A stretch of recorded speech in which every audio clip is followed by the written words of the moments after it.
You're listening to the Slow Ride Podcast.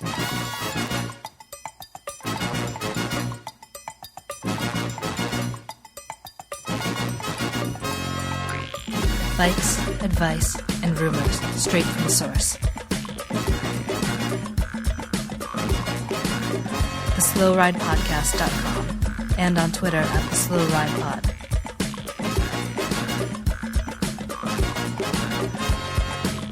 Enjoy the ride.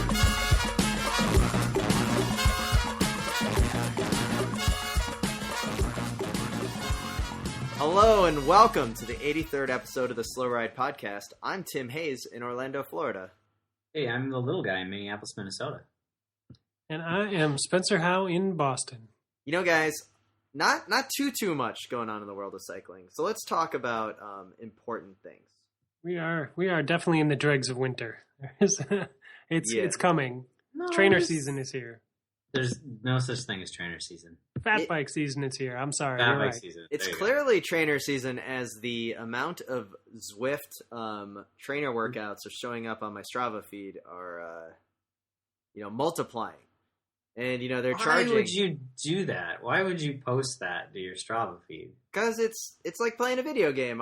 Eventually my desk where I have my computer currently set up is my Wahoo Power Trainer. So I'm not using it at all except to host this podcast. But eventually, if I was ever to get this trainer set up, I would surely post my Zwift workouts on Strava. So you're not on the trainer right now? Because I can only see your upper body. Nope, not the bottom on the half of you could be horse, or it could be a man on a bike. Are you guys ready to get into smiles. the little bit of bike racing that's out there? There was a lot of it of bike racing. There was cross races. You couldn't throw a stick anywhere in the world without hitting the cross race. So let's talk about the biggest cross race of them all. The Supercross, New York City. Is that in New York City? Supercross? No, it's in Long Island. Yeah, it's in New York State. New York City. So that's a big race on the East Coast. Is that a UCI race at all, Spencer? Yes, it is Probably. a UCI weekend. I think every third race in the U.S. is a UCI race now. Okay, That's probably true. So yeah, they had a pro only section. A lot of people were crashing in it, so that was pretty exciting. What is these pro only things? I do not understand why. Well, we have harder races out here than you can handle, little guys. Well, I guess they do that at Jingle Cross. They do the hill Yeah. and they take the hill out for the 4.5s and stuff. But sometimes it's in for the 3s, maybe. It's a similar idea to that. These sections are, I don't know, they're designed to, I don't know, make the elite race fear for its life, I guess. I don't know. Like they need to be on edge just like a 4.5 would be, teetering on the edge of some sort of off-camber that they can't handle. did you go to the race, Spencer? No. I've just seen the Dirtwire TV highlights and footage. Oh, okay. So we have a UCI race in New England, Long Island, and then we did have the big Cross LA, which I know, Spencer, you probably don't care about, but Jamie Driscoll and Katarina Nash both double up for wins in the UCI standings. So good stuff going on there, but the biggest race of them all, everyone's favorite UCI World Cup, was this past weekend in Kokside, Belgium, or Coxide, Belgium. I'm sure the haters are going to get on me for my mispronunciation. No, if you just keep changing it, then they'll never know. Well, eventually I would have to get it right, but then they'll get mad if I get it right and then, change it immediately. But how about that race, guys, between Sven and Wout van Aert? Trading body blows. It was amazing. And then the world champion getting on the podium. Yeah. Exactly. That was the comeback from behind story right there. And what's interesting is all that excitement happened in the last lap of the race. And it's pretty exciting how dynamically a race can change, in just one lap. Why, Spencer? What are you trying to get at? This there's some loaded comment. There was definitely some controversy on the internet, especially on the Twitters, after the women's race, which the leader or the winner came across the line in 37 minutes, like 50 seconds or something. Yeah. They were cranking out 8-minute laps, which would have put them still well within the 40 to 50 range the UCI requires. So a lot of people are saying there definitely should have been another lap there. And we saw you some. think they just miscalculated? Like, was the early lap wrong? Yeah. Because at 37, maybe they just sped up. But I mean, that's, playing devil's advocate here. Things happen. And I've been an official, and I've been in the tent when you're trying to do that math before they come around again. And it's not easy. Like, mistakes happen, and that's, part of the game, I guess. But what I thought was funny was some of the comments on Twitter being like, well, one more lap or not, the result would have been the same. And I think that's a bullshit statement. Yeah, you never know. Someone gets mechanical, they fall down. Yeah. A million things can happen. They should have had chip timing. Yeah, that would have solved everything. So, yeah, chip timing would have surely solved everything. When I was looking at the UCI website, I swear I saw that, like, in the men's race, they had listed 9 laps just at the start. Like, they knew before the start of the race, like, they were going to do 9 laps. Do they... Because, when we've raced, they've always taken the time of the first few laps or first lap or two and then calculate how many laps are going to go on. Yeah. So do they do that for the men's? Like, it just said 9 to go at almost immediately. So I'm wondering, did they do that for the women, then just horribly miscalculate how long it was taking them to do a lap? Maybe the course is close enough to past courses they can know. Like, if they've done the same course every year and they've always run 8-minute laps, right? Like, what is the chance that suddenly they're going to run 7:30 laps? Like, maybe they run 7:55 laps, but how is it going to get that much faster? Well, maybe there's a good shipment coming in from Pfizer or something. That's true. That's true. But, not everybody's going to get the good stuff. Some guys are still going to run 8. But it only matters on what's at the start of the race. But that being said, it was miserable that in the women's race, is what Spencer's alluding to, being cut short clearly by a lap. Kant did win, and it seemed that she had a pretty controlling interest at the end. She did. Regardless. But Katie Compton did put together a good showing to get a solid third. And remember how we were all worried, or, I don't want to say everyone was worried, but when we saw her early in the season, we were like, ooh, that's not the Katie Compton we know. But obviously she has greater and bigger plans for the World Championship, so she's starting a little bit later this year, and that's, she's really riding into form, which is pretty awesome. She is, yeah. Nikki Harris was in second. She finished very well, too. It's been a couple of years since we've seen her, like, at the sharp end of the race. She's always kind of in the mix still, but not quite as far up as that, so that was cool. It was a fun race to watch in the women's side.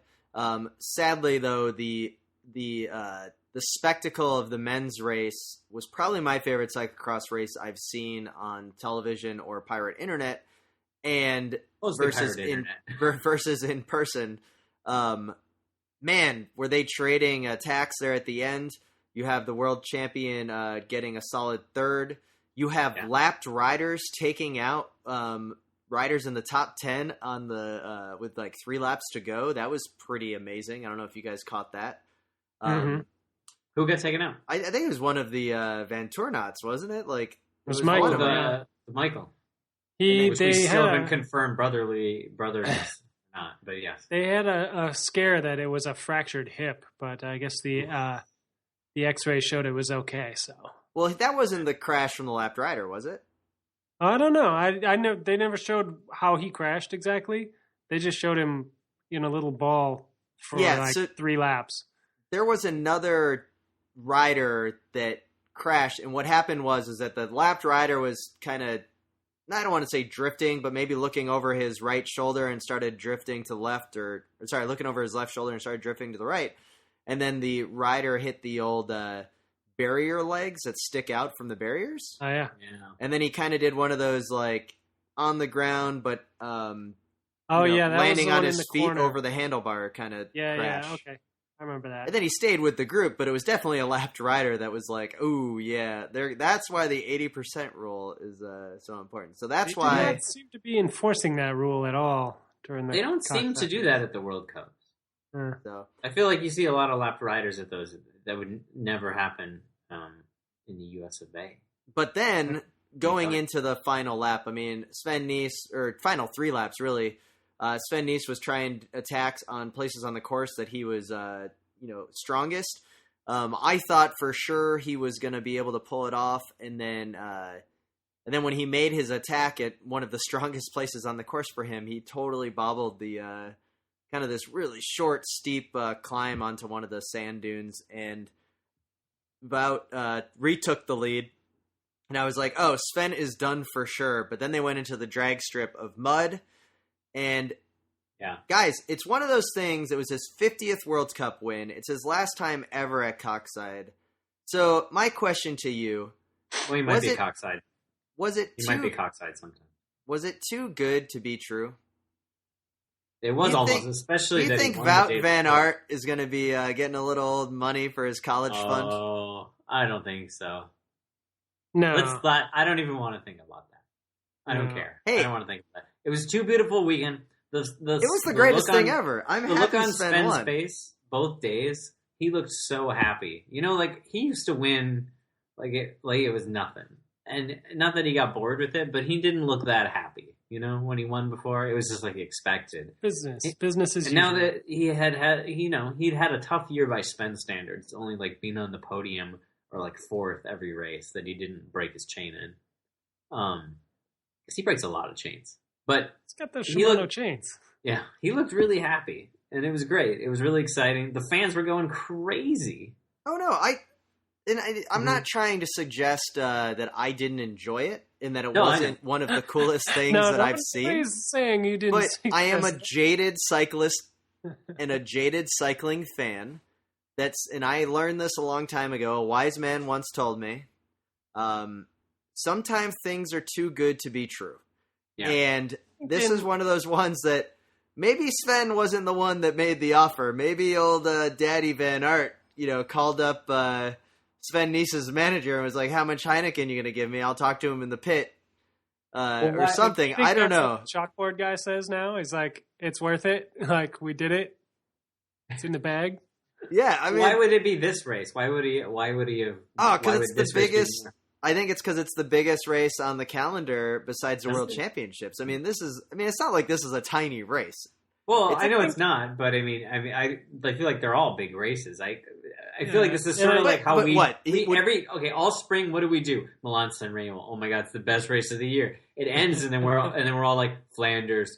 Oh my God, are you excited about Flanders? And we freak out about the next biggest race, Yeah, but I don't know if that's totally fair, little guy, because we're going to be looking at Rome UCI Cyclocross World Cup or Cross Vegas and sit here going like, man, Sven could have won his 50th at Cross Vegas. Like, no one would care. This is the biggest race on the Cross World Cup calendar. I think, well, you might be right there, but I think the order of importance goes Worlds, wherever it is, and then Belgian Nationals, and then Coxside.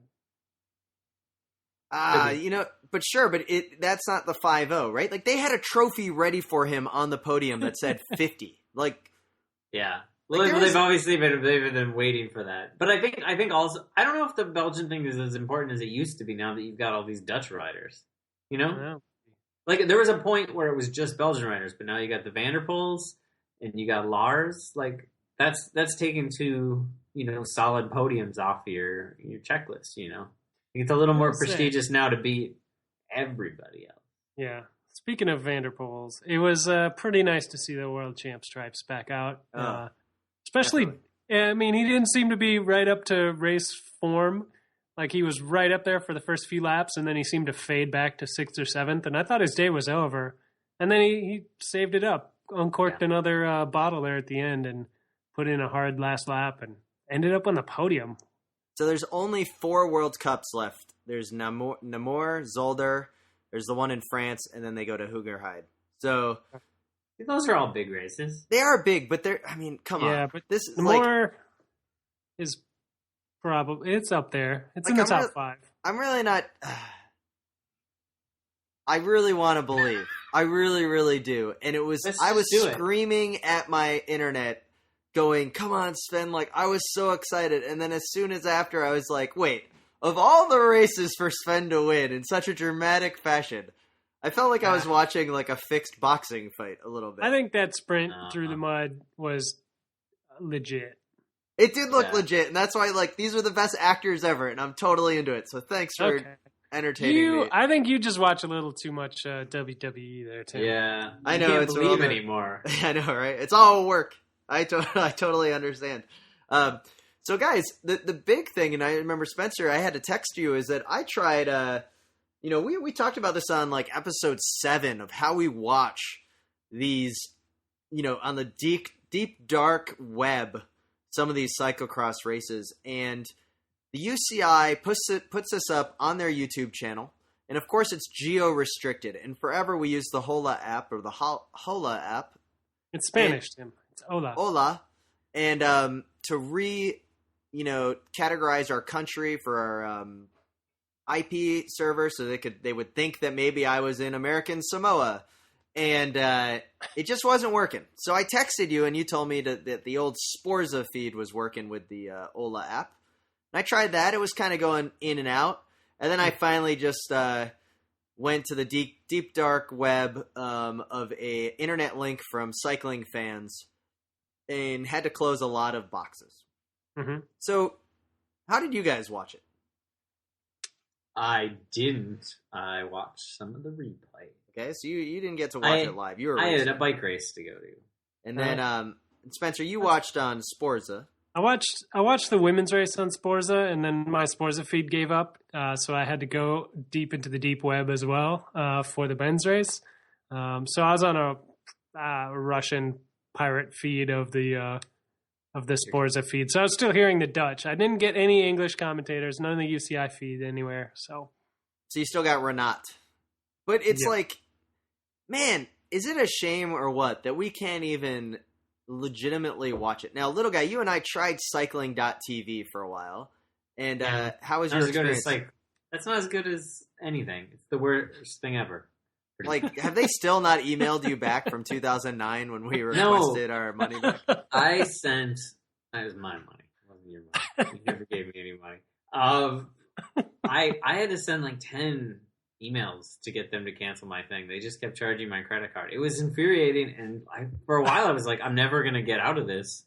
I'm gonna have to go to the UK and punch somebody to get out of this like $40 a month contract with this cycling TV. They would say they would have every race. Oh, coming up, Amstel Gold. Day of, they'd be like, oh, never mind, we got outbid. We don't have it. Did we tell you we have that? No, we don't have that. But do you want to watch the Volta de Southern Florida? We got that. That's an amazing race.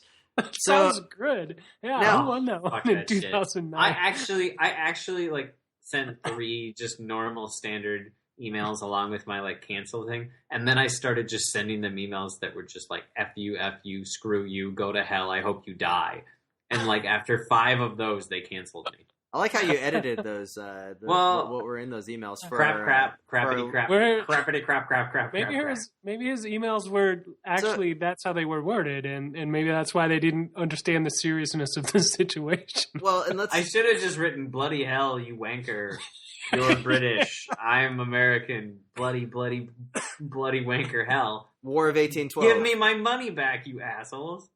So. We didn't kick your ass in the revolution to have to pay you $40. That's the sort of thing I should have brought up. We fought for our rights to not be part of your thing that I signed up for and I don't like anymore because it's representation. It was because they wouldn't listen to me. It was bullshit. Cycling.tv is not a sponsor of the Slow Ride podcast. There goes that. If they even tried, I would not accept it. I would just be like, what do you have to offer me? Like, oh, wait, Wiggins training on a track all by himself? That's probably all they show. They just stream Bradley Wiggins circling a track all alone, adjusting his aero position 24 hours a day. So that gets us to this next. So cycling.tv seems to have a lot of these subscriptions, but then the U.S.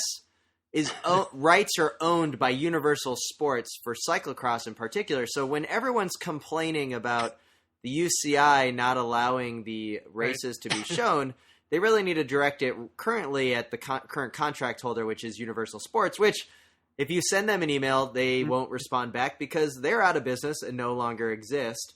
Now, a Velo News article ran today about a portion of their existing contract and races that they are allowed to show will be picked up on NBC Sports Network and even on NBC, but there are several that will not be picked up just because they do not have the supposedly the rights still or something like that. So a lot of races are going to be just disappeared. So we're going to find ourselves going to cyclingfans.tv or steephill.tv for all types of links. So I would recommend busting out the Chrome or the Firefox on a computer that is fast, does not store any of your passwords, that has nothing else on it.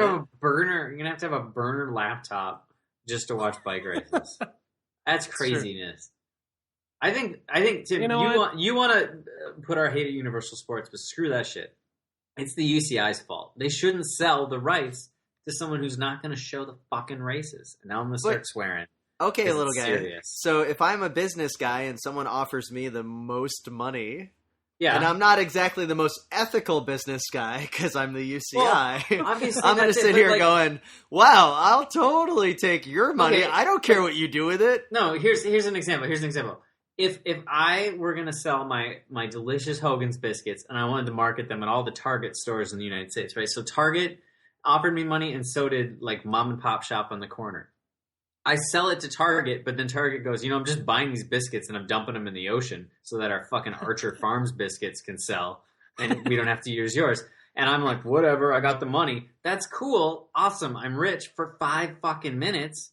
Until they cancel the contract. That's when you invest the money. No. Oh, so the UCI is investing the money in the free streaming service they're going to bring us in a couple of years? No, they're investing the money in the steakhouse that they're currently residing in right now. No, I know. Not listening to this podcast. This is what I'm saying, is that in the long run, this just hurts them. Because at a certain point, Universal Sports won't buy this contract anymore. Because they don't exist. Yeah, they don't exist, right? They don't. NBC won't want it anymore, and then no one will ever want to use any legal channels. The fans will disappear, or there'll be like new weird Russian ways to get all this shit. Hey, I got a question. How much do you think the bid goes for one of these races? So hear me out here. SlowRidePodcast.tv, right? Like there has to be a way that we could create some kind of server space and then sell like a race. Like this is one of the things I never understood that like Versus or Outdoor Life Network never did. Why not do a pay-per-view of like Paris-Roubaix? Like 8 hours of coverage of Paris-Roubaix at $50 a pop. Like there'd be more than enough people that would pay for full coverage, commercial free on a pay-per-view, like parties and whatnot. Why don't they do this? Wait. You're saying I would pay $50 for 8 hours of coverage of Paris-Roubaix when I could just go to a Russian pirate feed and watch it for free? Not back in like 99 when we were still all on dial-up. Yeah, but now you're on a terrorist watch list. Yeah. So that's what I guess that. So here's the thing. Let's create our own cycling.tv challenger, little guy. I would be willing to pay $5 a race, or $25 a year, or $40 a year. To watch all these races. Sliding scale. I would pay like $10 for one of the 7 monuments. I would pay $25 for the tours. I will pay $0 for the Tour of California, Tour of Utah, or any other American stage race. And I'll pay $5 for like the Athens Twilight Crit. You know what? You know who gets it right, actually? Speaking of those races you wouldn't pay for? Yeah. All those races you wouldn't pay for because they do the Tour Tracker app. And I know, it's amazing. Live streaming, and it's amazing. It's really pretty good. I just wish it wasn't the Tour of California.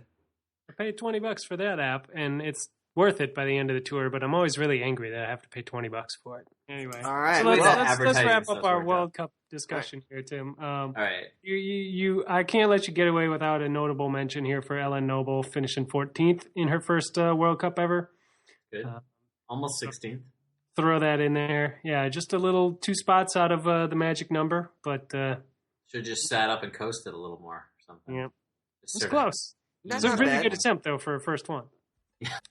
And with that, we'll be right back on the Slow Ride Podcast.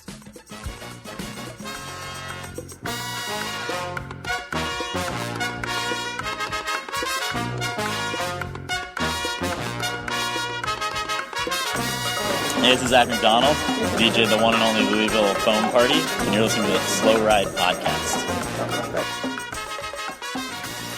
Hey, we're back, and little guy, in our break there when we were off air, you did mention the absence of the greatest American cyclocross racer currently at this race, and Jeremy Powers not there. Yeah, what's up with that? That's stupid. Well, he wasn't on the good start in the sand. list. He's excellent in the sand. Thought he would be. What? So the whole training and not racing thing? Yeah, we already had one boring American that did that. I don't want Powers to go that route. I know it's important to train, but it's also important to race. I don't know. It just seems silly to me. All the Fast Euro guys, what do? They race every weekend. So, here, I have a theory. I just came up with this, so it might be not fully formed. Do you think he's still depressed from Louisville, getting beat twice by Stephen Hyde? So he's just going to be like, no, I'm training. Maybe he's just done. Maybe I don't they think broke it. since then? I don't think there's any... Do you think he's depressed by that? He may not win. He may not race ever again. No, come on. Wait, if he hasn't raced since then, that's it. He's retired. So maybe he's just selling ice cream out of the truck in Northampton now. He's like, that's what I do. Yeah. So Jeremy Powers did not race this weekend. Wants to do some training, kind of save up his his legs from all the air travel, leg muscles, and concentrate for the World Cups after the Christmas break, going into nationals and the World Championships. And also, little guy, I know you're a little dejected with Jeremy Powers not being there, but where's the hate towards Stephen Hyde, who is not racing at all for the next month? He's staying down in Pensacola, Florida, his hometown, where I will say he did just put on a cross clinic, and it looks like there was actually a pretty sweet turnout. And being in Pensacola, which is one of the most underrated cities in America, it seems like he's got a pretty cool little community that he's building up there. Has there ever been a cross race there? There's never been a cross race there before. Their first one is going to be in February.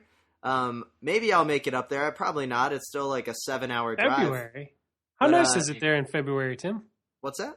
How nice is it there in February? It's pretty beautiful. I mean, is it? Oh yeah, it's maybe probably they the should best just time of hold year. nationals there instead of Madison, Wisconsin in January. I agree. Like, I think it would be a pretty sweet place for it, and it was really cool to see Stephen Hyde giving back to the local community. And I emailed my buddy up there who owns one of the shops. I was like, "Hey, do you know Stephen Hyde?" And he's like, "Heck yeah, he's worked at like every shop in town. He's one of the coolest guys." And little guy, there was an interview, and I couldn't help but think of you on the Crosshairs podcast. They did a really nice interview with Stephen Hyde, and he's one of these guys that Bill of Crosshairs, would ask a question, and then he wouldn't have to ask a question for another like 5-10 minutes later. Like, it was just a natural conversation.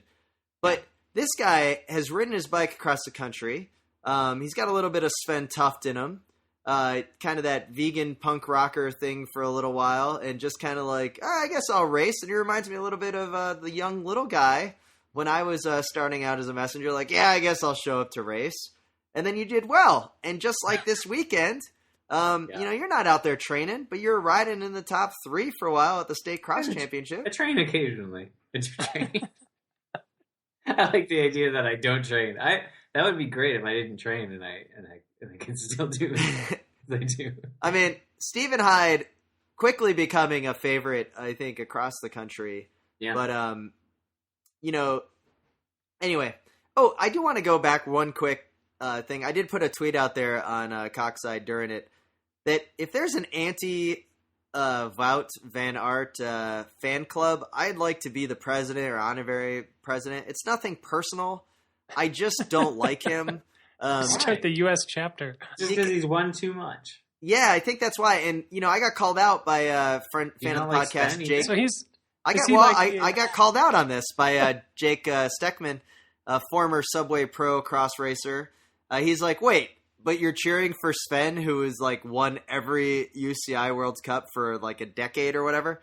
And I was like, yeah, I totally understand, but there's something about Sven winning when he's not supposed to. So the Anyone But Wout fan club. So that would be AOWFC. Feel free to join up, and I will happily be there. Nothing personal, but I just don't like the Yankees or the Lakers either.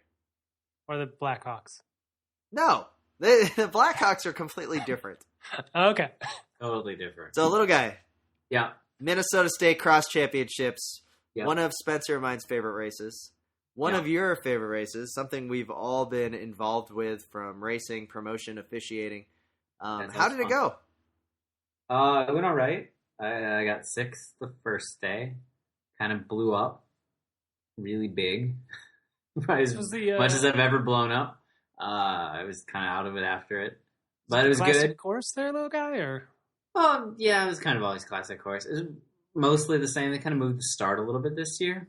But it was same stairs. You had like switchbacks after the stairs on that hill, that steep hill after Going the down. stairs over the top. Yeah, you went down, you shot back up, and then you did a cool little switchbacky thing and went through the path through the woods. And there's a good little off-camber, kind of weird steep climb you had to ride any up. pro-only sections, little guy? No, there were no pro-only sections. They were all pro sections. The Any whole thing was pro section. volleyball court action?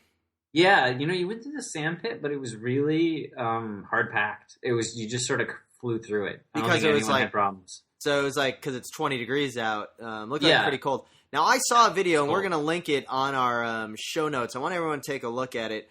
Little guy is in the second half when it's the state 1-2 championships. You can see him in a nice-looking kit. He's got that the headband, rocking it up the staircase. The staircase is the main feature of the Minnesota State Cross Championships.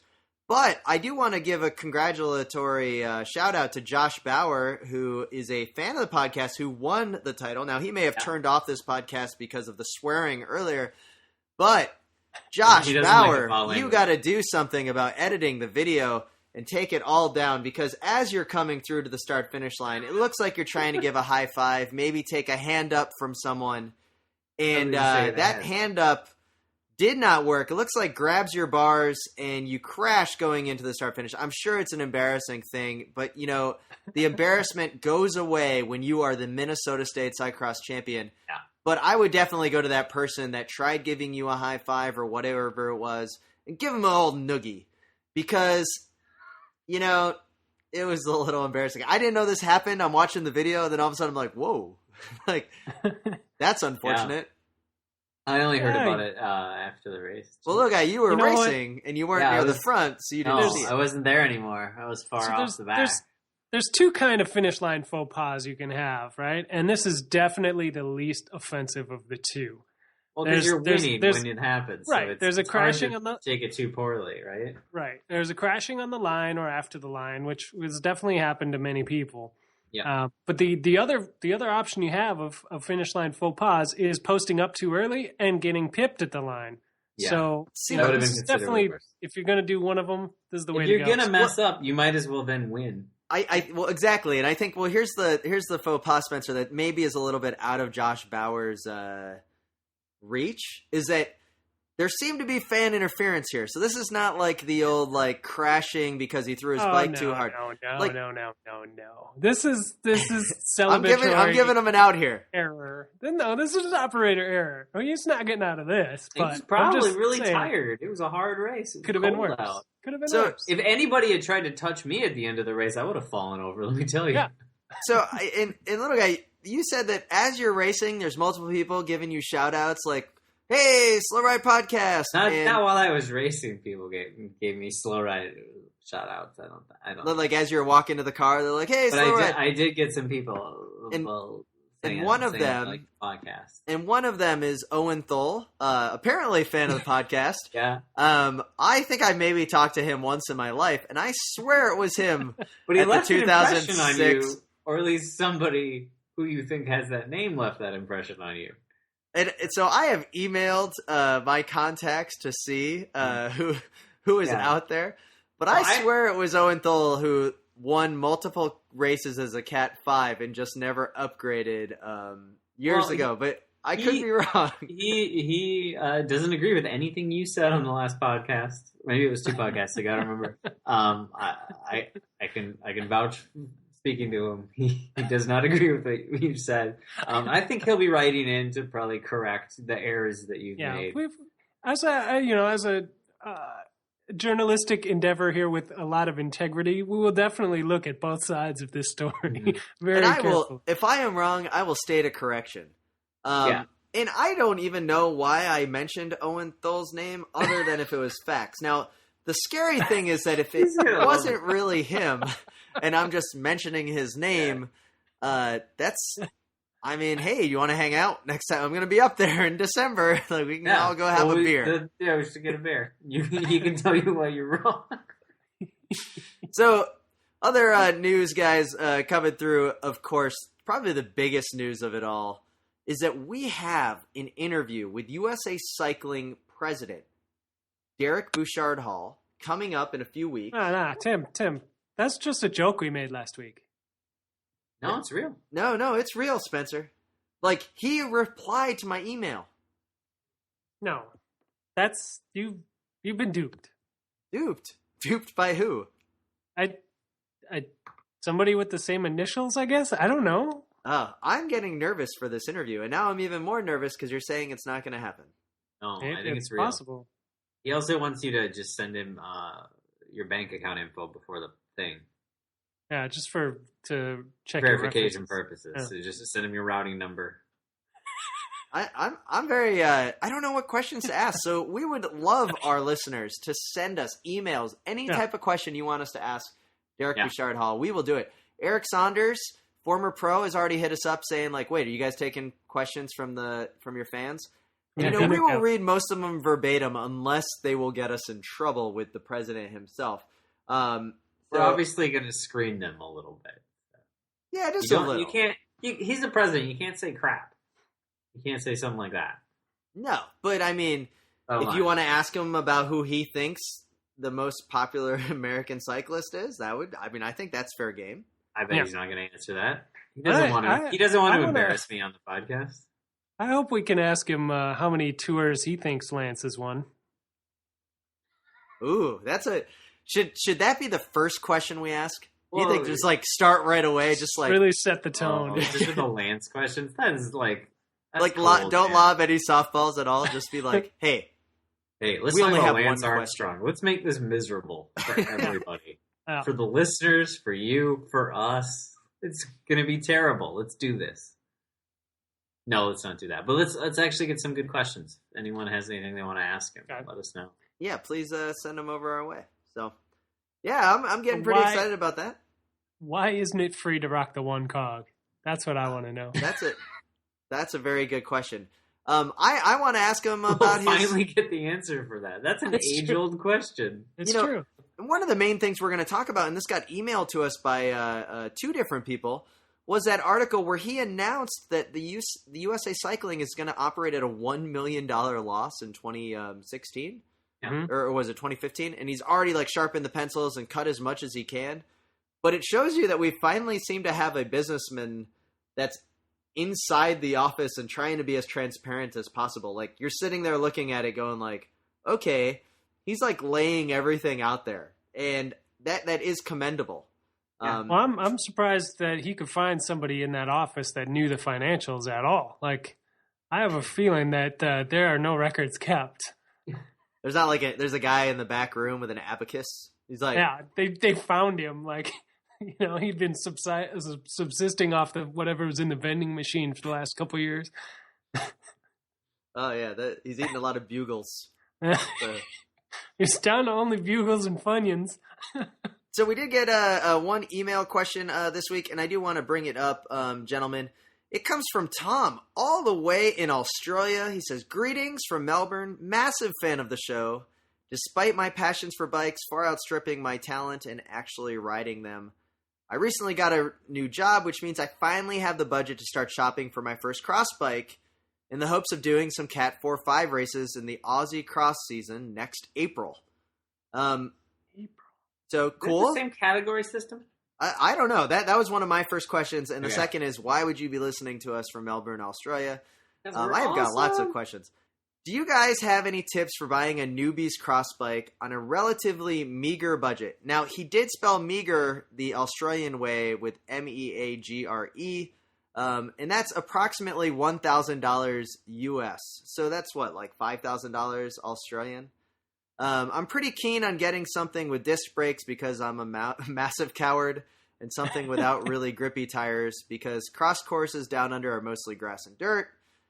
and I'd probably also commute on it about 30 kilometers to work every day. Help me out. $1,000. That's gonna be a little tough for a disc brake bike. So yeah, that's new technology. That's some new technology. Now I can tell you what I would do is just call up little guy and say, "Hey, little guy, what should I do? I got $1,000. I need a cross bike," and then he would give me this advice. So I'm actually in your shoes, Tom. This is what happened. You'd call and ask me. I'd tell you. You'd do the opposite. Then, like 6 months later, you'd be like, "Hey, my seat post is breaking or something," and I'd be like, "Did you do what I told you?" And you'd say, "No." So what should we get Tom? What should Tom do? He should go on eBay for $1,000. $1,000. It's gonna be tough to get anything that doesn't have like Sora on it. Do they have Sora down there? Maybe they call it something different down there. But Australian eBay. Yeah.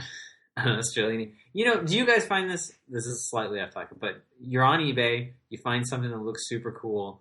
You really want it. It's pictured in a tropical paradise in the background, and then you're like, "Damn it! It's in Australia. I can't buy that." Yeah. This comes up a lot because I search for Decortes a lot because Caitlin had a Decorte for a while, and it seems like there was like one shop in the U.S. in the 80s that imported Decortes. It seems like there was about 1 million that imported Decortes into Australia. Mm-hmm. They're all in Australia. They're all reasonably priced, and I can't get my hands on. So it's like buying a Vanagon from Southern California. It doesn't have the rust because they don't have the winters down there. But it's also 5,000 miles away from where you are. Exactly, and there's not much cross racing probably happening there in Australia either. So whatever you get on the used market, it's going to be pretty pristine quality. I'm thinking. So now, I'd get a red line.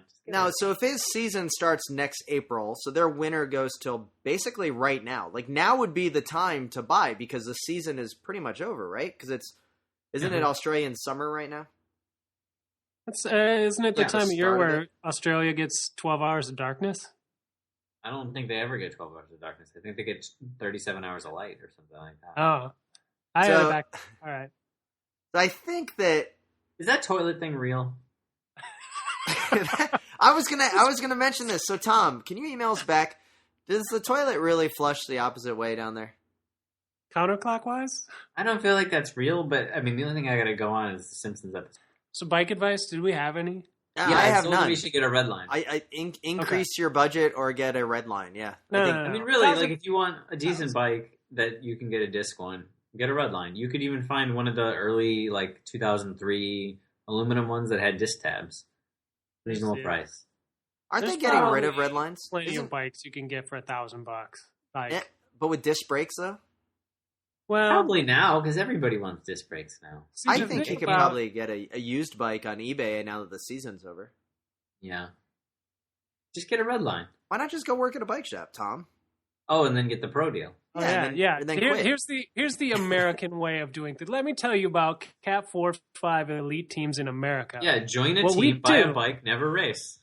Join a team where you get a massive discount on a brand new bike, or maybe you get a job at a shop where you work, 3-4 hours a week, maybe 3-4 hours a month, and you still get that that wholesale pricing on a brand new bike, and that way you can get your Specialized, your Trek, your Giant, whatever, brand new, looking very pro for pennies on the dollar. This is a great idea. This is a great idea, Spencer. And in fact, let's role play to Tom how this is going to work. So, Spencer, you're the customer.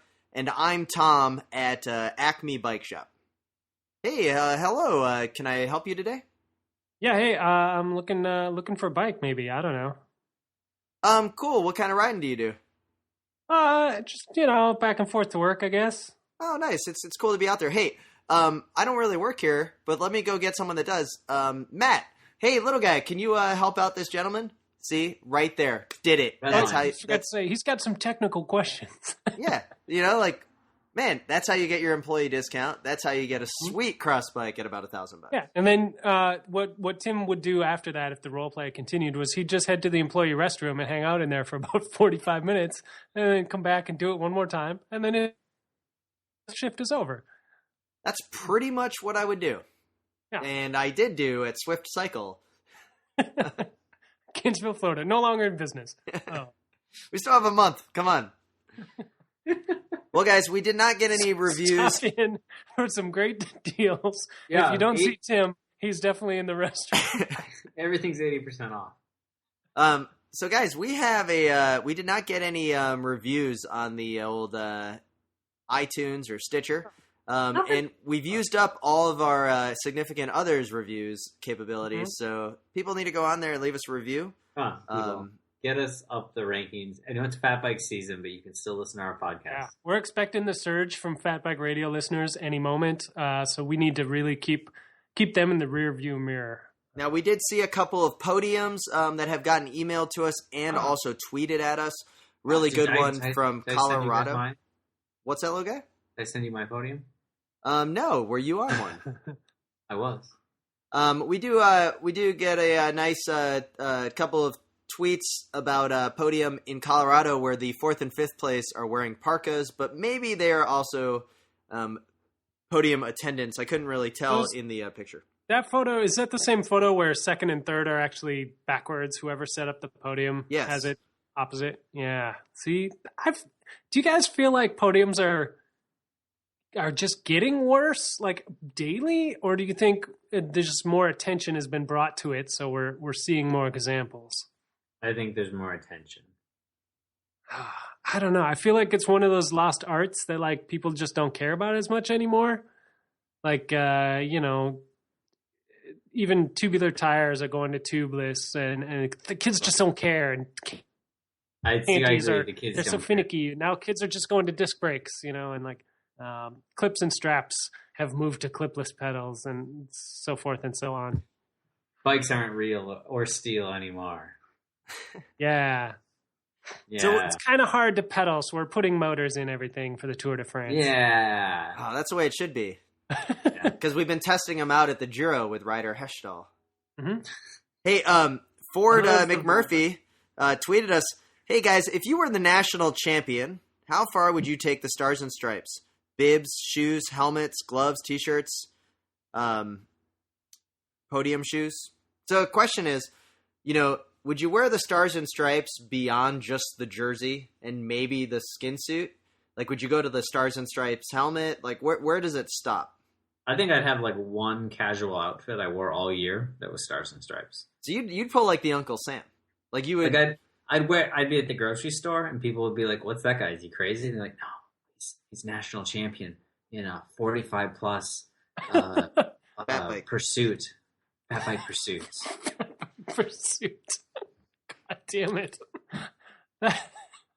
I'd really milk it. And I don't even like looking at the American flag. I think it's ugly. I don't know if the American flag is that ugly. I mean, it's a good symbol. It's got. Have you ever? No, think of any national kit you've ever seen anybody wear. They're all ugly. It's a tough design to work with for sure, but it's one of those designs that's so bad that I think as a national champion you have to own it. You just have to be like, whatever. There's a lot of leeway. I don't care. There's some good national champion kits out there, though. Okay, do you guys remember when Axl Rose was national champion? He owned it really well. Wait, Spencer. He did. Spencer, so you're saying you have to own it? Yeah. I would go, here's if I was national champion, and that's a big if, right? I would go full 100,000% Stars and Stripes everywhere, with the exception of the bibs, which would be black. But I would do jersey, compression socks, helmet, compression socks, podium shoes, regular shoes, bike, compression wheels, sunglasses, earrings, tie, pocket square, everything. I'd wrap the car. You only get to do that once. So the best part of wrapping the car would be when you return it when your lease is over and it's wrapped up national kit. I was Fat Bike Pursuit national champion. Yeah. Hey guys, Volkswagen dealer would be like, "Dude, what did you do to this?" And be like, "What's up with your mileage?" And they'd be like, "Okay, square deal." So, hey, another one. Hey guys, what frame pump do you use, and why is it so much better than CO2 and mini pumps? Who uses a frame pump anymore? Come on, CO2 all the way, bro. I'll tell you who uses a frame are pump. are weird old dudes who have too much money to waste. Why do you have that? Just use your arms, your puny little bike racer arms. It's the only time you get any workout in those things. This is the classic difference between a roadie and a mountain biker, and how those two worlds have melded together, that now there's this debate in the road world about what to do. Because every mountain biker is like, oh yeah, CO2, of course. And every roadie is like, I don't know, that's kind of weird. It's hard to use. I'm confused. It gets cold. But I'll tell you, all the pros out here that I know all run a frame pump. Every single one of them. Yeah, easier. And they're very adamant about it. Yeah. I don't have a frame pump. I used to, but I don't anymore. I just carry a little guy around. It's actually kind of medium. It's weird because I'm sick of going on all the rides with you just so I can pump up your damn tires. Well, I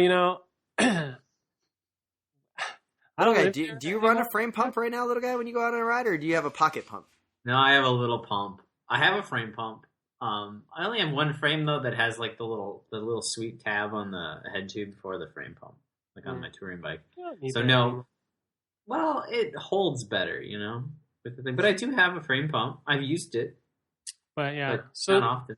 Okay, ever since I moved away from Minneapolis, I can't depend on you to fix all my bike problems while we're out on the road.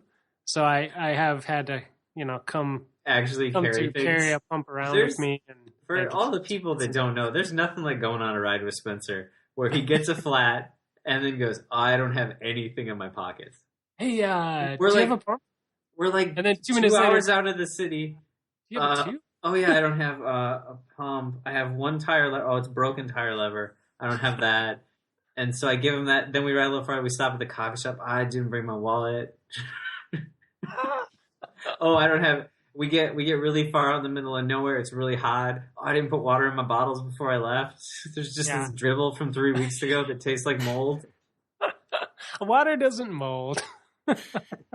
So okay, we did get quite a few other tweets. I just want to read through. A shout out to Angus Butterall, tells us like, hey, he actually lives in Toronto, and he didn't answer the question on if he actually goes to Buffalo or not, or avoids it altogether. Yeah. We also have a very important tweet came from Ted King, and Ted King goes, The Ted King. He says, "Hey, you jerks who don't wave when I'm waving right at you, wave back." So Ted King, obvi a listener of the Slow Ride podcast. Mm-hmm. Oh yeah, well, clearly he is. And Eric Ungland says, "Hey, he will donate his Walmart fat bike to little guy for free." Whoa! If the little guy will ride it. I mean, it has mustache bars and a dirty chain. I gotta say, the mustache you gotta ride it at work. And the coaster bike thing made me totally want. I don't want to ride it at work. I want to go take it down to the creek and ride it till it breaks through the ice, and then just leave it. Do you have anything else to add to this wonderful episode of Slow Ride Podcast before we head into Thanksgiving? Want to wish all of our listeners a happy Thanksgiving. No. I think that wraps it up for me. Right. Gobble gobble. That's about it. We'd like to thank, as always, BK1 of Rhymesters Entertainment for our intro and outro and mid-episode music, if you will. His album is Radio Do Cannibal on Rhymesters. And we'd like to thank He has a brand new album out that we should promote for him called Bones and Beaker with some other MC guy who does all the music. It's pretty cool. I don't know. Check it out. Whatever. Cool. And the major thanks to everyone that has downloaded our on iTunes or Stitcher and left a review. We love reviews. We also love your emails. Thanks for everyone that emails us all the time. And we'd also like to remind you, like Ted King does, you wave every single time you see someone wearing spandex or just riding their bike having a good time. Yeah, everybody, not just spandex. The Slow Ride Podcast. Bikes, advice, and rumors straight from the source. TheSlowRidePodcast.com and on Twitter at TheSlowRidePod.